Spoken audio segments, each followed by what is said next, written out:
Okay, guys, we are literally in a hotel room. I'm traveling, recording episodes for Live, Laugh, Lies, my podcast coming out September 9th. So excited. September 4th, I'm sorry.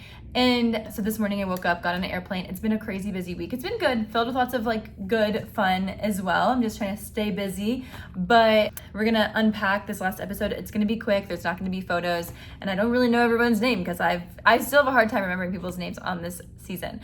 But anyways, the episode before, Jenn's ex-boyfriend showed up and wanted to join the season. It was like, I love you, blah, blah, blah. And Jenn was like, where was this energy before I left? Why have you never told me you love me before? She was asking the hard-hitting questions. Anywho, they left us on a cliffhanger. We didn't know it was gonna happen. This episode, opening scene is rose ceremony night, and all the guys catch wind that this ex is here. They're pissed. They are pissed. And everyone's jumping to conclusions. Again, I love metaphors of life, where I feel in life, a lot of times people we love to jump to conclusions and be mad at our significant other or pick fights. I don't. I'm not saying I do, but I'm just saying in general, it was so obvious that these guys were just immediately upset by it and already judging her before they even knew what she was gonna do. And they were setting standards of well, if she does this, then that means that, and this, hopefully she knows better than this.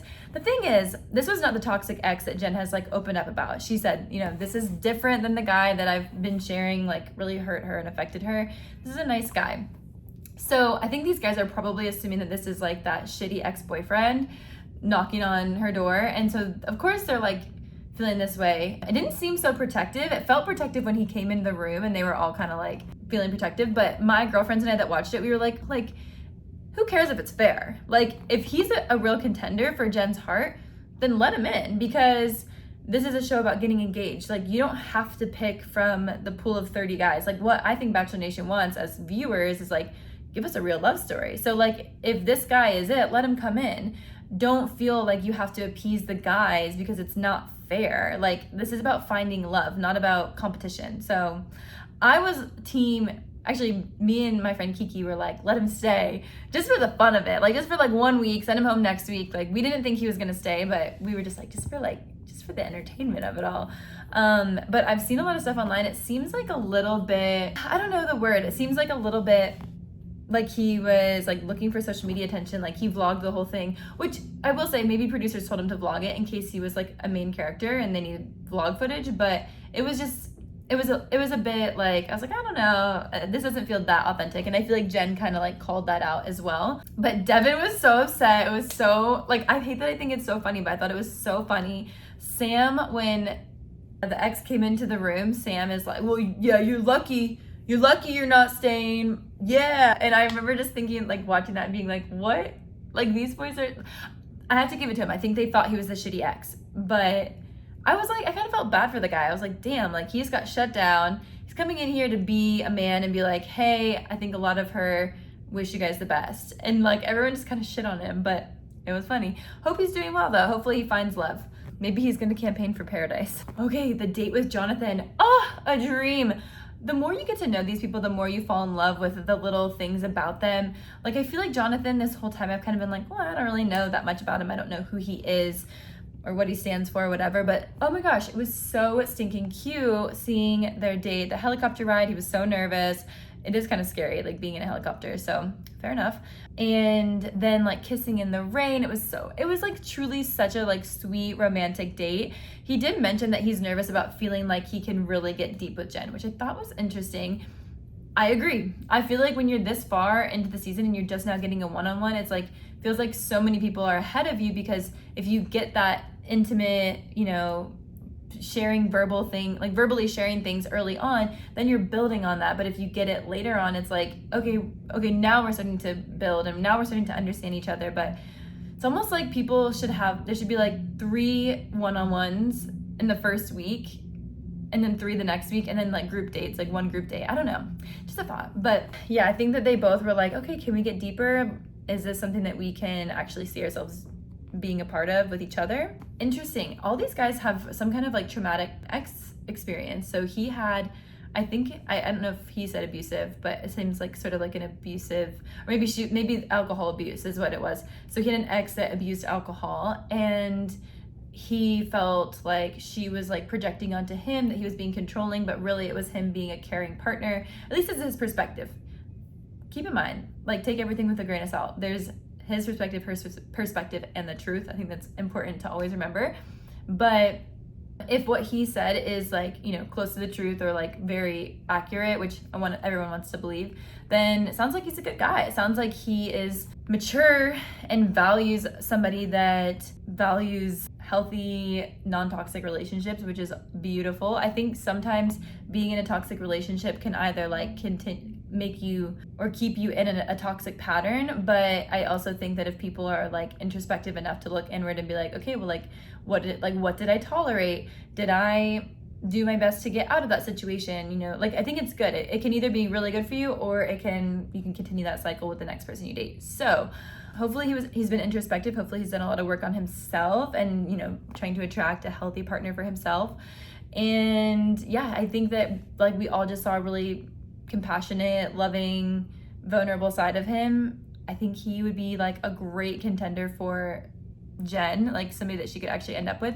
But I just don't know if it's like a little too late. I feel like all these guys that are getting these later one-on-ones, it's like she has so much traction with other people. It's hard to say. Okay, then we had this farming lamb herding date, which was actually hysterical, so funny. I love the part where the guy was just like, yeah, the first thing you gotta do is open the gate. And like nobody was opening the gate. They were just like trying to herd these lambs into, they don't even know where they were herding them to. So it was very funny. And of course, Devin pulls Jenn aside to get some one-on-one time. The guys are pissed. This is like a trending thing. It's tough because I don't ever want to like play on the side of like play by the rules. Like when I was on the show, I was never like looking through the lens of like, that's not fair. Like, yeah, like it may be annoying because you want one-on-one time, but like this is about falling in love and like meeting somebody that you can spend your life with. Like it's not about being fair. I don't know. Like I don't want it to sound like I don't value a guy with good character, because I do. I think that's so important, and that's why it kind of rubs me the wrong way, because I'm like, yeah, I feel like Devin should read the room and be like, yeah, like pulling her aside during these scenarios are getting me into trouble. So even if producers are creating the window for him to do it, it might be beneficial for him to be like, I think I'm gonna like not take you up on that because it's gonna piss these guys off, it's gonna create drama and could build distrust between Jenn and I don't know. But I also see his perspective where it's like, hell yeah, I'm gonna steal this time with her, I really want to be with her, and it's honestly working. Like he's being proactive about spending quality time with her, and he got the best farmer, he won the best farmer thing, which pissed the guys off even more, and so he got even more time with her. At this point, I don't know if that's like production just being like, oh, these guys are like, he's driving these guys nuts, which is like funny. It's so funny. Or if it just happened by chance, or if the actual farmers picked it, probably not. I think it's probably production, but it's just interesting to see. I'm like, I see where he's coming from. Like, obviously you're gonna take as much time as you can with her, but oh gosh, it's just ruffling feathers. It's hard. But also these guys ruffle easily. Like these guys are some ruffled ducks. If you ask me, they're just like, everything that anyone does, it's like an issue, it seems like. Okay, and then the night portion, Austin leaves the date and he's like, yeah, I just like don't think I can get to where I need to be. Like I'm seeing so many other guys further ahead and that have progressed their relationship with you, and like it's just not happening for us. And we loved Austin. We think he was so great. We were kind of shocked when he left. But one of the girls I was hanging out with, Kelsey, she made a great point. She was like, it's good because it shows it's not just like a one-way street with them. It's both people have to be fully in this, and that's a relationship. And it made me sad to see Jenn like, oh, I'm feeling insecure about this. Like, am I not good enough or whatever? Because no, that's not the case at all. People break up all the time, and it's almost never that somebody's not good enough for the other person. It's compatibility, it's chemistry. It's like, sometimes you vibe with somebody and you don't vibe with somebody else. It's almost never about not being enough. So didn't love to hear that from her, because I'm like, Jenn, like you got this. But it was sweet because it opened up a window of opportunity for these guys to step up and like show them how they can care for her emotionally. So many times these conversations are about me, and the guys are just telling Jenn about themselves because they want her to get to know them. But this was a great opportunity for her to show them her vulnerable side. And I loved that. And the guys stepped up and she felt loved, she felt supported, was right back on track. Wait, in my notes, I have Grant on the raining date. Wait, okay, so Jonathan, let me get this right. I hope I'm not messing this up. Jonathan had fake rain in his date, I think. And then Grant, who I literally said last week, I was like, I hope that Grant gets the one-on-one next week. So glad he got a one-on-one. Oh my gosh, what a gem. We stan him. If he's not with Jen, make him be the Bachelor. He would be a great Bachelor. Please put him in. Put him in, coach. Like literally put him in. But their date, it was like actually raining. And it was so beautiful, like the beach scene where they're walking around. It was just such a genuinely romantic, sweet date. We loved everything about this date. It was so cute.